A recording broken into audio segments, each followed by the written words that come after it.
이번 주 우리가 볼 말씀은 신약성경 빌립보서 4장 4절부터 9절까지의 말씀입니다. 제가 봉독해 보겠습니다. 신약성경 322쪽 빌립보서 4장 4절부터 주 안에서 항상 기뻐하라. 내가 다시 말하노니 기뻐하라. 너희 관용을 모든 사람에게 알게 하라. 주께서 가까우시니라.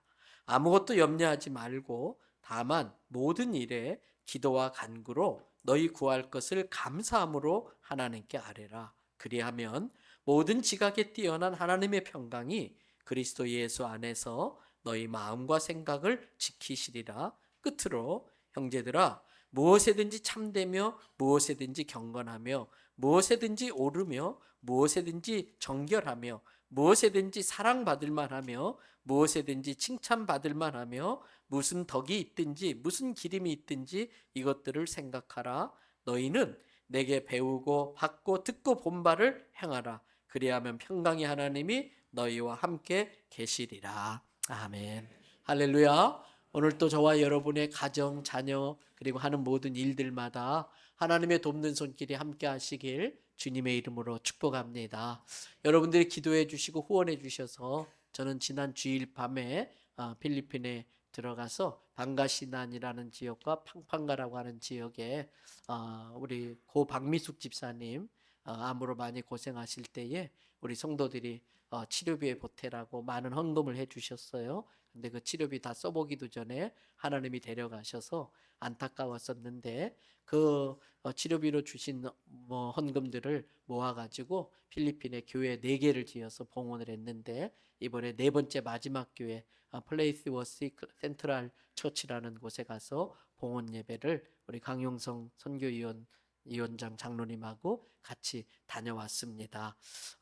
그분들이 너무나 고맙고 감사하다고 정말 좋은 교회를 지어주어서 고맙다고 우리 교회에 감사패를 하나 만들어 주셨어요. 이 시간에 대표로 기도하신 장로님 나오셔서 우리 성도들이 다 받으시는 건데 우리 장로님 대표로 받겠습니다. 프레스워스 센트럴 처치고요. Certification of Application이라고 하는 감사장입니다. 영어로 뭐 감사하다는 말 많이 써놓은 것 같아요. 우리 교회를 대표해서 장로님 받으시고 박수해 주시기 바랍니다. 예. 예. 그거 집에 가져가면 안 돼요. 예. 교회 놓고 가셔야 돼요. 지난 주 중에 대통령에 대한 국회의 탄핵 소추안이 헌법재판소에서 인용이 돼가지고 대통령이 파면되는 일이 있었습니다. 국민들 중에는 대통령께서 비상계엄을 할 수밖에 없는 상황이 이해가 된다고 하면서 대통령을 탄핵하면 안 된다고 주장하는 분들이 많이 있었어요. 반대로 아무리 그래도 그렇지 어떻게 그럴 수가 있냐, 대통령의 자격을 상실했다 하면서 대통령을 파면해야 된다고 주장하는 분들도 많이 있었습니다. 어찌되었든 헌법재판소의 판결이 나오자 자신들의 주장대로 된 분들은 나라를 위해서 당연하다고, 이건 나라의 잘된 일이라고 좋아하셨을 겁니다. 반대로 다른 의견을 갖고 계신 분들은 대통령을 파면시키다니 이럴 수 있냐, 이제 큰일 났다, 나라 망하게 됐다 이러면서 낙심하는 분들도 계셨을 겁니다. 그런데 이 일이 그렇게 좋아할 일도 낙심할 일도 아닙니다. 늘 제가 말씀드리지만 신앙의 관점에서 보면 크든 작든 모든 일은 하나님의 주권적 섭리로 이루어져 간다는 것이 우리의 믿음 되어야 합니다. 잠언 16장 4절을 보면 이런 말씀이 있어요. 우리 같이 한번 읽어봐 주십니다. 여호와께서 온갖 것을 그 쓰임에 적당하게 지으셨나니 악인도 악한 날에 적당하게 하셨느니라. 말씀 그대로 띄워놔 주시고요.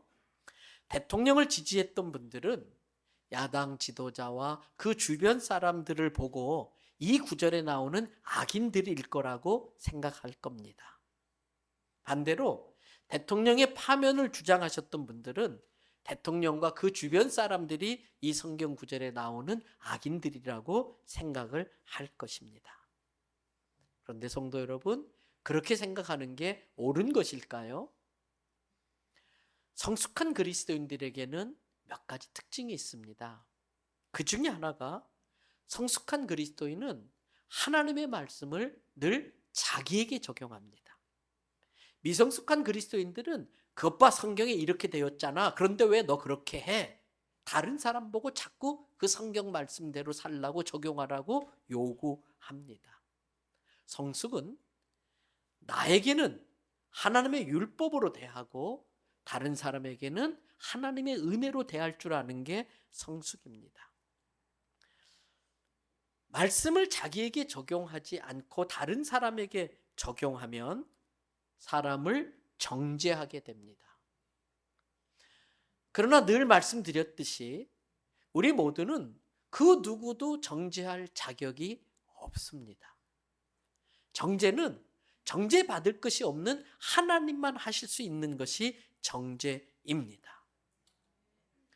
성숙한 그리스도인의 또 다른 특징이 있습니다. 성숙한 그리스도인들은 내 삶에 일어나는 모든 일들을 종말적 관점에서 바라보고 종말적 관점으로 해석합니다. 종말적 관점이라는 건 어떤 것일까요? 지금 일어나고 있는 모든 일들을 진행형으로 보는 겁니다. 결과를 보지 않고 과정으로 보는 것입니다. 그래서 여기 띄워져 있는 성경 말씀처럼 하나님께서 온갖 것들을 그 쓰임에 적당하게 만들어 놓으셨고 그때그때마다 적당한 때에 그것을 사용한다 이렇게 되어 있어요. 그렇다면 그렇게 적당하게 만드시고 그렇게 적당하게 사용하시는 하나님은 항상 옳으십니다.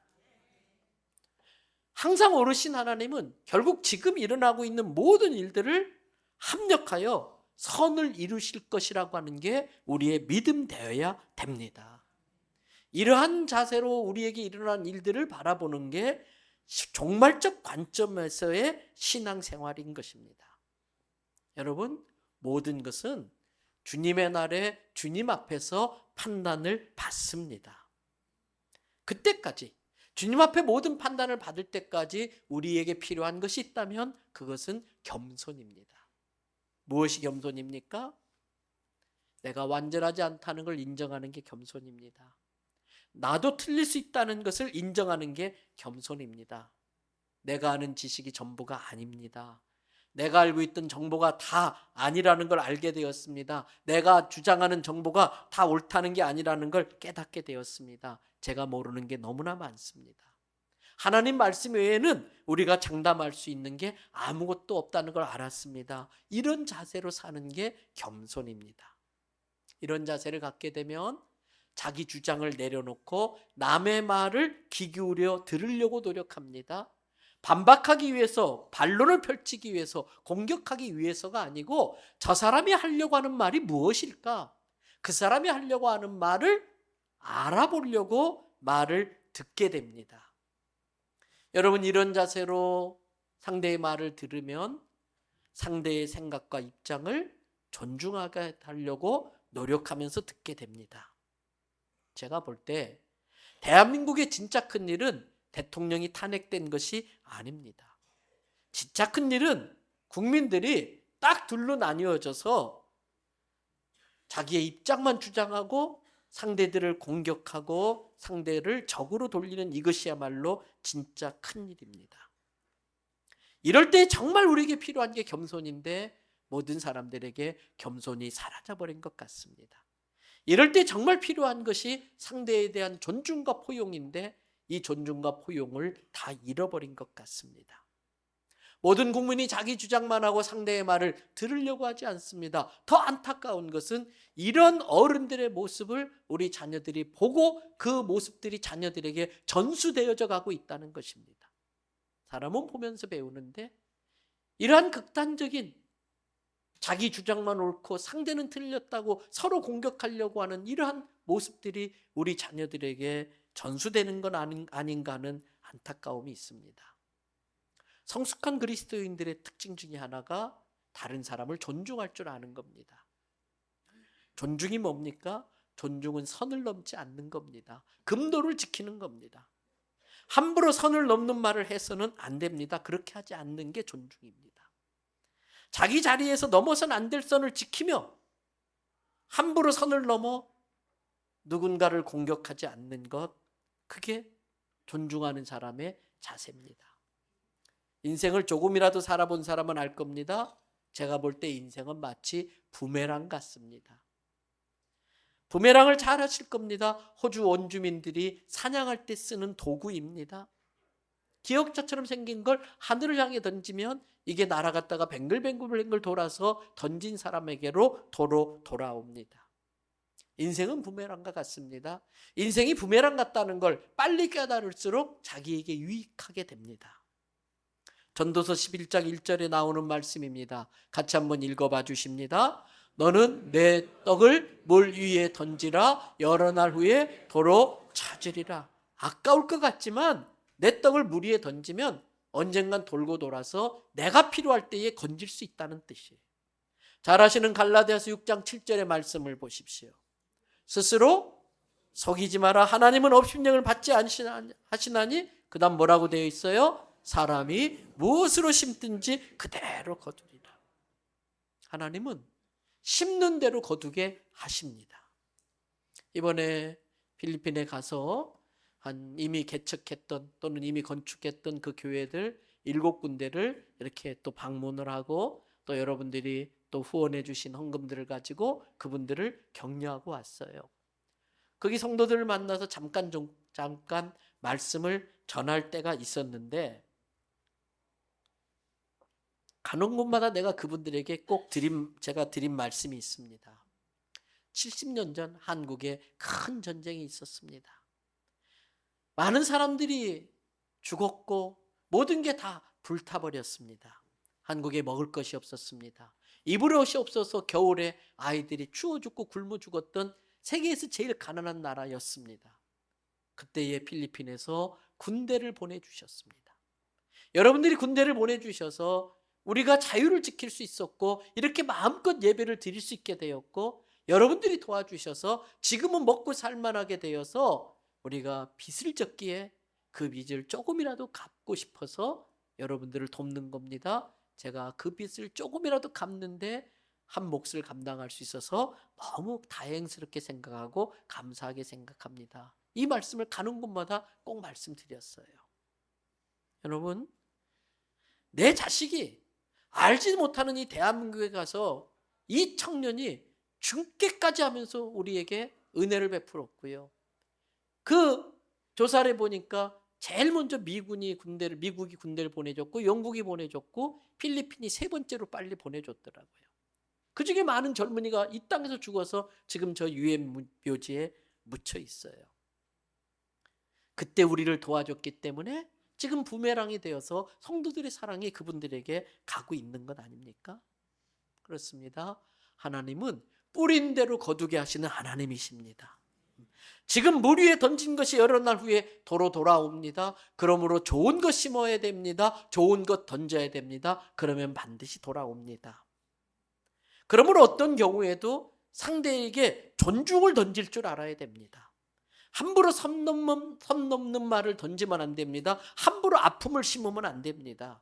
그러면 고스란히 나중에 내게로 돌아오기 때문에 그렇습니다. 선을 넘는다는 게 어떤 것일까요? 전에 목회를 잘 이렇게 마치신 존경하는 선배 원로 목사님이 부산에 오셔서 제가 점심을 대접하면서 그런 말씀 드렸어요.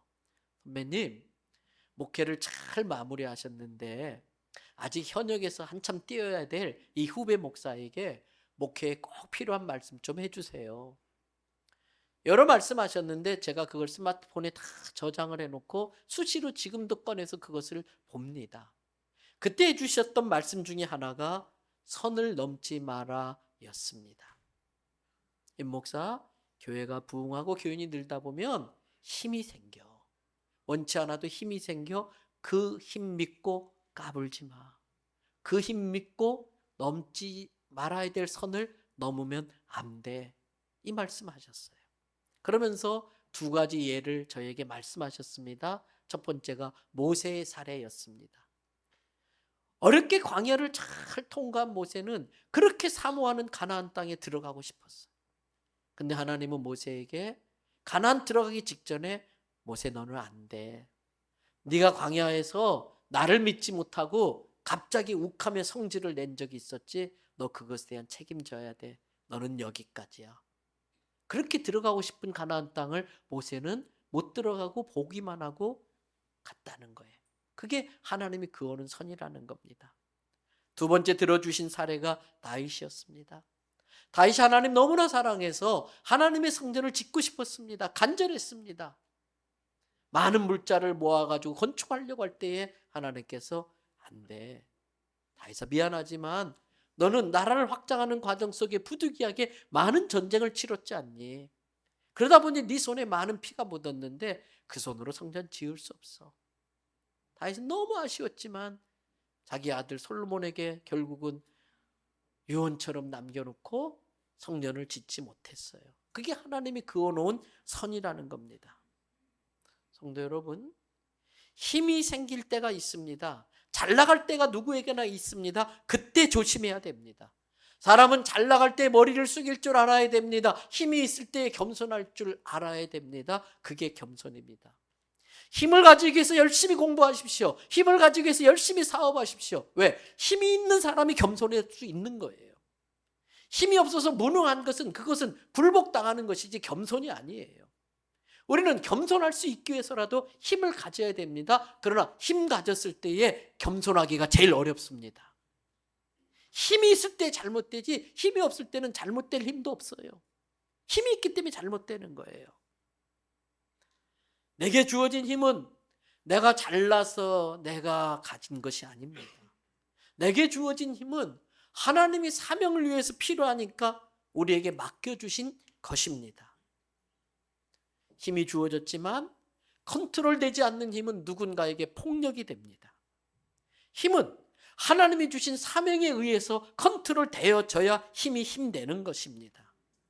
그 힘을 주신 분이 하나님이라는 걸 인정할 줄 모르고 그 힘을 사명을 위해 쓰지 않고 자기가 누리는 데 쓰고 사리사욕을 채우는 데 쓴다면 그 힘은 부메랑이 되어서 돌아와서 자기를 치는 때가 반드시 온다는 걸 아셔야 됩니다. 성도가 지금 내게 일어나는 일들을 종말적 관점에서 바라보면 얻게 되는 지혜가 생깁니다. 지금 내게 일어나는 일들을 종말적 시간으로 바라보고 해석을 하다 보면 내게 없던 지혜가 생기는데 때를 아는 지혜와 그때에 해야 할 일이 무엇인지를 아는 지혜가 생깁니다. 솔로몬이 쓴 전도서 3장 1절에 이런 말씀이 있습니다. 같이 한번 읽어봐 주십니다. 범사에 기한이 있고 천하만사가 다 때가 있나니. 모든 일은 기한이 있습니다. 화무 11홍이라는 한자를 아실 겁니다. 꼬다자 없을 문자 열십자 날일자 붉을 홍자입니다. 아무리 붉게 핀 꽃도 10일을 못 간다는 거예요. 흥한 것 같지만 반드시 해야 할 때가 있다는 말의 의미입니다. 그렇습니다. 모든 것에는 기한이 있습니다. 끝이 있습니다. 끝을 알면 겸손해집니다. 끝을 알면 지혜가 생깁니다. 천하만사가 다 때가 있습니다. 지혜는 그 때를 아는 것이고 그때에 해야 할 일이 무엇인지를 아는 것입니다. 그렇다면 우리가 성숙한 그리스도인이 되기 위해서 필요한 게 있습니다. 지금 대한민국에 일어나고 있는 이 모든 일들을 영적인 관점에서 종말적 관점에서 볼 줄 아는 영적 능력이 갖추어져야 됩니다. 그리고 지금 대한민국에 이런 일들이 벌어질 때에 우리 그리스도인들이 해야 할 일이 무엇인지를 알고 그 역할을 해야 됩니다. 그것이 이 시대를 살아가는 그리스도인들의 역할이고 감당해야 될 사명인 것입니다. 저는 그렇기 때문에 이 상황 속에 우리 그리스도인들이 해야 할 일이 있다고 해서 오늘 설교의 제목을 뭐라고 했습니까? 동그랑 땡 할 때처럼 땡땡하라라고 정했습니다. 지금 이 상황에서 우리가 해야 될 땡땡이 무엇입니까? 오늘 본문은 빌립보서입니다. 바울이 로마의 감옥에 갇혀 있을 때에 빌립보 교인들에게 쓴 편지라고 해서 옥중서신이라고 말을 합니다. 당시 빌립보는 로마의 식민지로서 아주 그 무역과 경제에 있어서 중요한 역할을 하는 도시였었습니다. 굉장히 경제가 활성화되고 무역의 그러한 통로로서의 역할을 했기 때문에 많은 사람들이 이 빌립보 도시로 모여들고 있었습니다. 그러다 보니 빌립보 교회에는 다양한 사람들로 구성이 이루어졌었습니다. 출신 나라가 다르고 피부색이 다르고 정치적 배경이 다르고 문화와 생활 습관이 다른 많은 다양한 사람들이 빌립보 교회라는 공동체를 이루고 있었어요. 그 안에는 정복 국가인 로마의 백성도 있었고요. 그 안에는 정복을 당한 그 나라의 트리키아 사람들도 원래부터 살고 있었던 사람들도 있었고요. 그 밖에 다양한 나라의 출신, 다양한 문화와 다양한 성향의 배경을 가진 사람들이 빌립보 교회를 이루고 있었어요. 그들을 향해 사도 바울이 빌립보서를 썼는데 1장에서는 개인적으로 해야 할 일을 이야기합니다. 복음에 합당한 삶을 살기에 힘써라. 예수 그리스도의 은혜로 구원받은 사람들이라면 그 복음의 은혜에 감사하며 복음에 알맞는 합당한 삶을 살도록 훈련받고 힘쓰라, 그 이야기예요. 그리고 빌립보서 2장에 가면은 개인적으로 복음에 합당한 삶을 사는 사람들이 공동체를 이룰 때에는 어떻게 해야 되는가를 가르쳐 주는데 그게 빌립보서 2장 1절부터 4절에 나옵니다. 거기 1절에 보니까 그러므로 그리스도 안에 무슨 권면이나 사랑의 위로나 성령의 교제나 긍휼이나 자비가 있거든. 즉 무슨 말이냐면 예수를 믿는 사람들이 서로 공동체를 이루면서 사랑도 하고 교제도 하고 긍휼도 베푸고 자비도 베풀기는 참 좋은데 그때 꼭 필요한 게 있다는 게 2절이에요. 2절 같이 한번 읽어봐 주십시오. 마음을 같이하여 큰 사랑을 가지고 뜻을 합하여 한 마음을 품어. 마음을 같이하고 같은 사랑을 가지고 뜻을 합하고 한 마음을 품는 게 필요하다는 거예요. 그러려면 3절 아무 일에든지 다툼이나 허용으로 하지 말고. 왜 다툼이 일어납니까? 교만한 사람들끼리 모이면 다툼이 일어납니다. 내 주장대로 돼야 되고 내 뜻대로 돼야 되고 아니야 왜 그렇게 해야 돼? 내 뜻대로 해야지. 그래서 다툼이 일어납니다.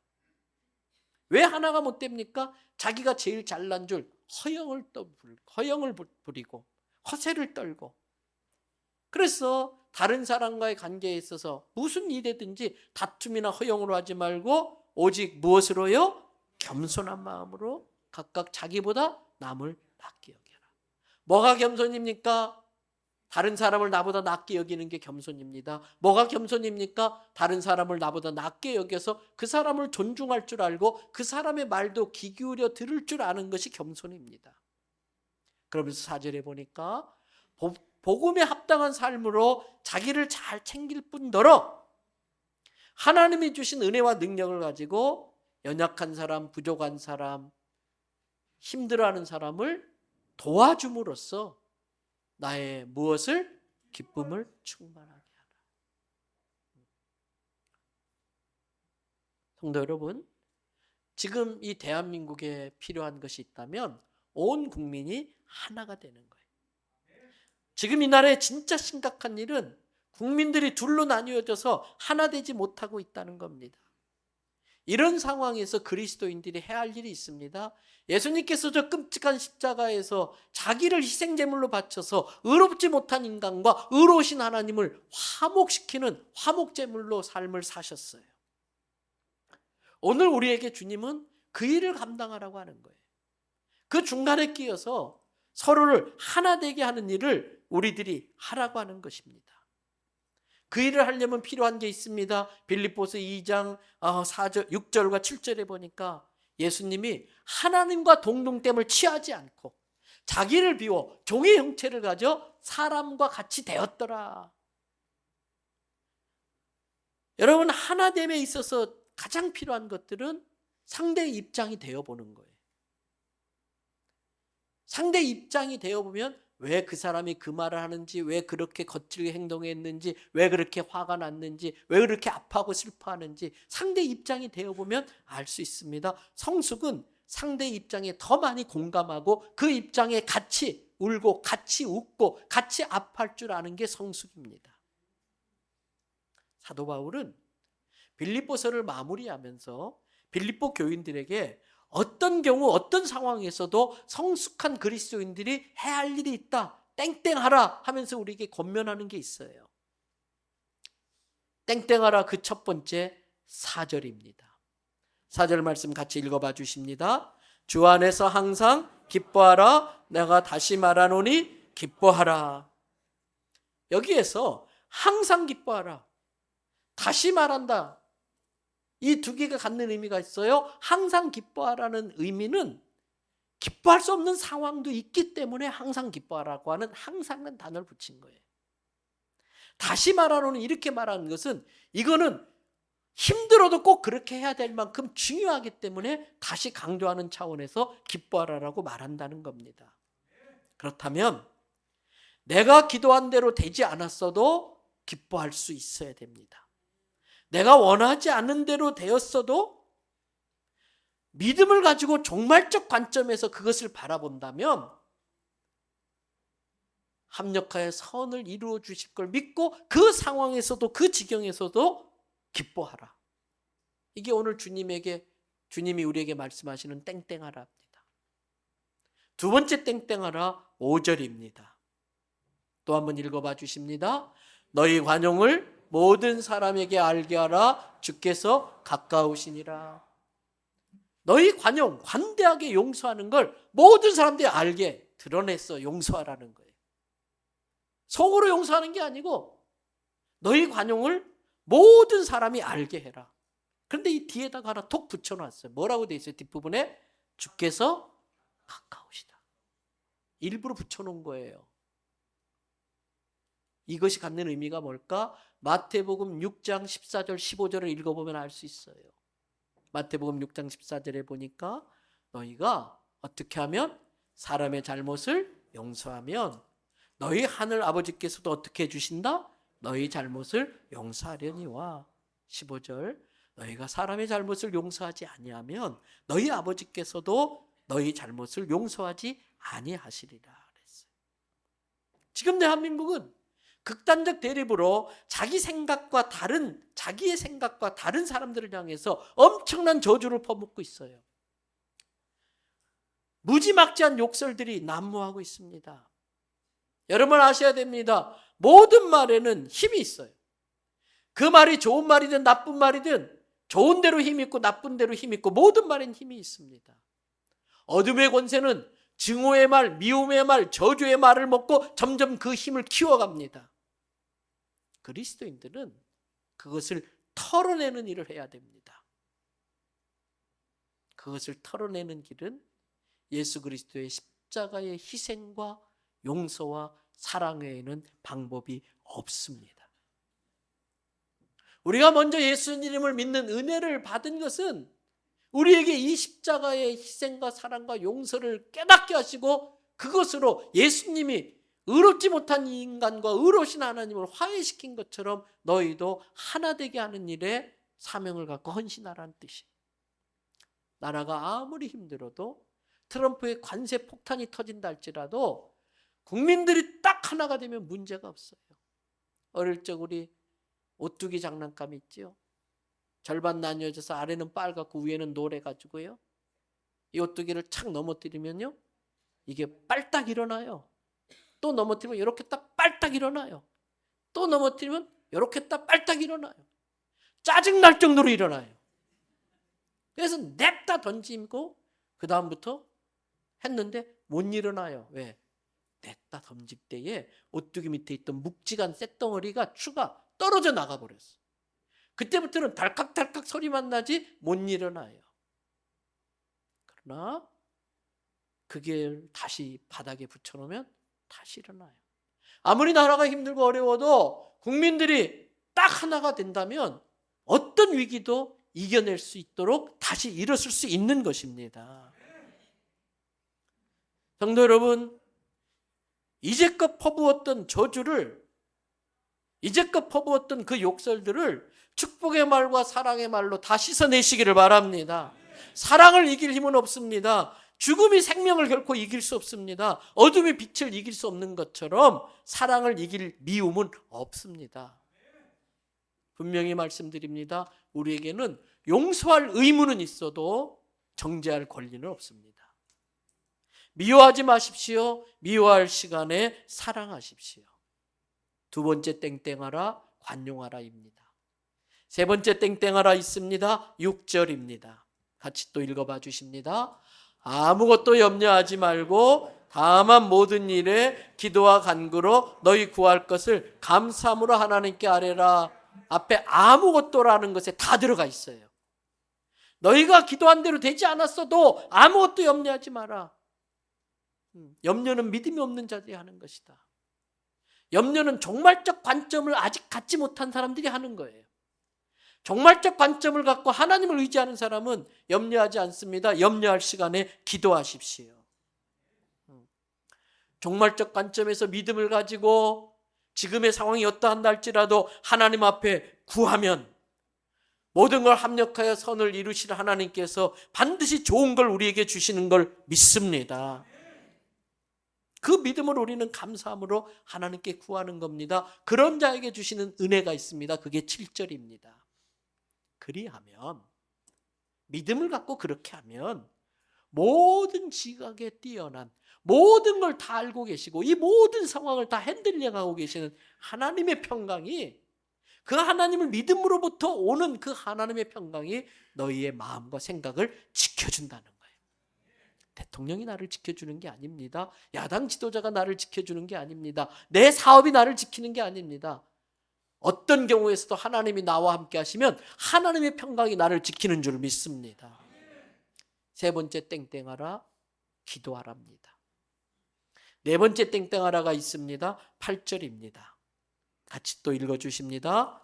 끝으로 형제들아, 무엇에든지 참되며 무엇에든지 경건하며 무엇에든지 오르며 무엇에든지 정결하며 무엇에든지 사랑받을 만하며 무엇에든지 칭찬받을 만하며 무슨 덕이 있든지 무슨 기림이 있든지 이것들을 생각하라. 여러분, 신앙은 남이 어떠하든지 그거 신경 쓰는 게 아니에요. 신앙은 어떠한 남을 보고 자기를 돌아보는 게 신앙이에요.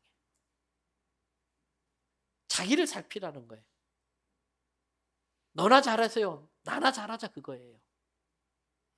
그래서 남은 어떠하든지, 말씀 다시 한번 그대로 올려놔 주세요. 나는 무엇이든지 하나님 앞에 참된 것을 쫓아가고 무엇이든지 하나님 앞에 경건한 것을 추구하고 무엇이든지 하나님의 옳다 하는 그것을 행하고 무엇이든지 하나님 앞에 정결하게 쓰려고 하고 무엇이든지 하나님 보시기에 사랑스러운 일들을 골라 하고 무엇이든지 하나님 보시기에 칭찬받은 일들을 네가 무슨 덕이 있든지 무슨 소원이 있든지 그걸 소원으로 품고 그걸 기림으로 품고 그렇게 행하라는 거예요. 이 8절을 그대로 쫙 줄인 것이 9절이에요. 빌립보서 4장 9절 앞에 보니까 너희는 내게 배우고 받고 듣고 본바를 행하라. 그러면 무엇이 옳은지, 무엇이 칭찬받을 만한지, 무엇이 사랑받을 만한 것인지 알게 된다는 거예요. 그러면 우리가 배우고 받고 듣고 본 것이 무엇입니까? 우리는 예수 그리스도의 삶을 봤습니다. 우리는 예수 그리스도의 말씀을 들었습니다. 우리는 예수 그리스도의 가르침을 배웠습니다. 그것을 행하라는 거예요. 우리가 배우고 받고 듣고 본 것이 어디에 있습니까? 하나님의 말씀에서 배우고 받고 들었습니다. 그래서 마지막 땡땡하라는 성경을 묵상하랍니다. 그리고 그 말씀을 남에게 적용하라고 요구하지 말고 자기를 먼저 살피고 자기에게 적용해서 하나님 앞에 온전하게 설 수 있도록 하라는 것입니다. 말씀 마무리합니다. 이 나라는 하나님의 은혜가 있었기 때문에 존재할 수 있었던 나라입니다. 여기에 대한 설교는 6월 달에 하려고 지금 제가 준비하고 있어요. 이 나라는 하나님의 은혜가 아니면 역사에 존재할 수 없는 나라였습니다. 하나님의 은혜가 아니면 우리는 지금 일본만 하고 있어야 됩니다. 일본 이름 갖고 있어야 됩니다. 하나님의 은혜가 아니었으면 우리는 이렇게 예배 드릴 수 없습니다. 이미 공산치하에 김일성 섬기며 김일성 3대 세습에 우리는 가서 절을 하고 충성맹세를 해야 됩니다. 하나님의 은혜가 아니었으면 여기 있는 많은 분들이 보릿고개 못 넘겨서 굶어 죽어서 이 자리에 있을 수 없는 사람들이 꽤 있었을 거예요.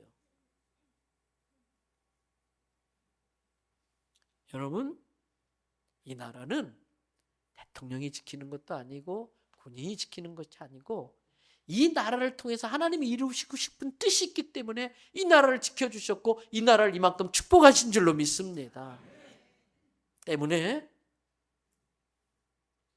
진행형 속에 내가 기도한 대로 되지 않았어도 하나님이 함께 해주시는 믿음을 가지면 걱정할 게 하나도 없어요. 또 내가 기도한 대로 되었어도 혹시라도 하나님이 함께 해주시지 않으면 아무 소용이 없다는 걸 알아야 됩니다. 때문에 성도 여러분, 종말적 관점으로 합력하여 선을 이루시는 하나님을 믿고 땡땡하시기 바랍니다. 기뻐하라, 기뻐하시기 바랍니다. 사단이 말하는 것이 서로 정죄하고 미워하고 나뉘어지는 겁니다. 우리는 용서할 의무는 있을 뿐 정죄할 권리는 없는 자들입니다.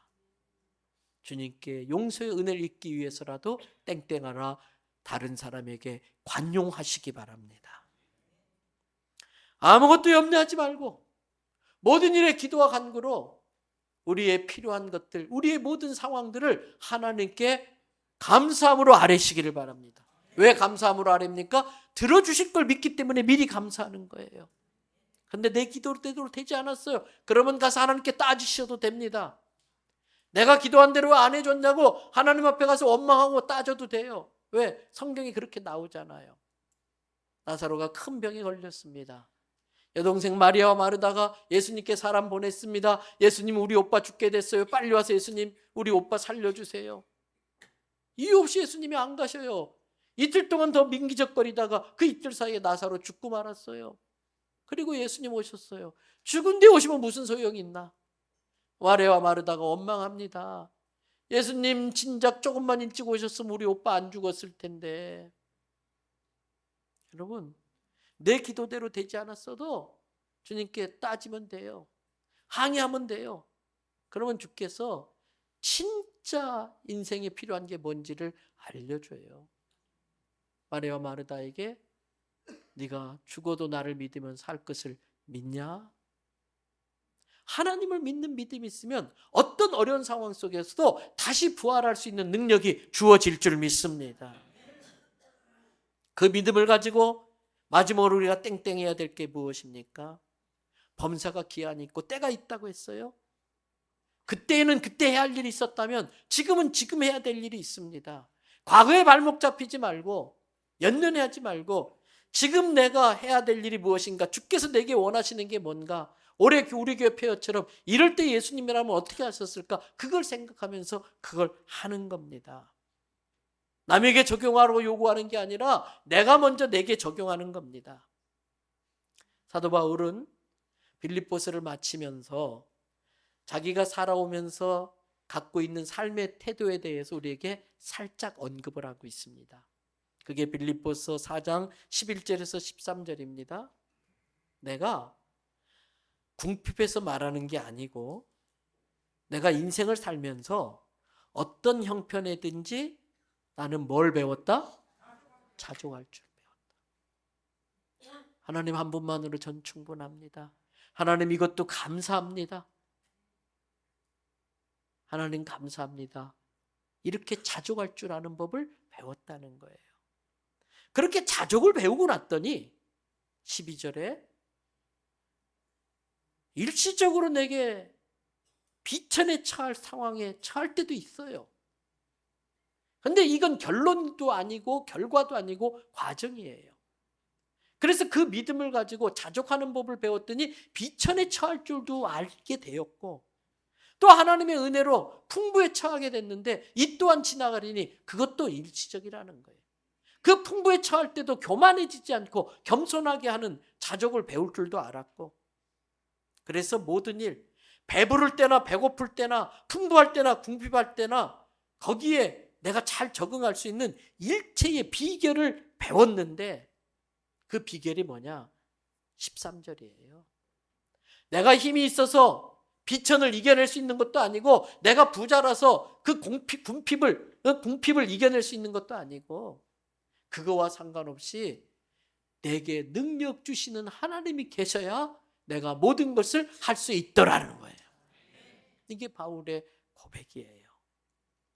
그렇습니다, 성도 여러분. 지금 나라의 상황이 어떻든, 개인적인 상황이 어떻든, 가정의 형편이 어떻든, 하나님을 믿는 믿음을 가질 때에 그 하나님이 우리의 믿음대로 내게 능력 주시면 우리도 땡땡 할 수 있을 줄 믿습니다.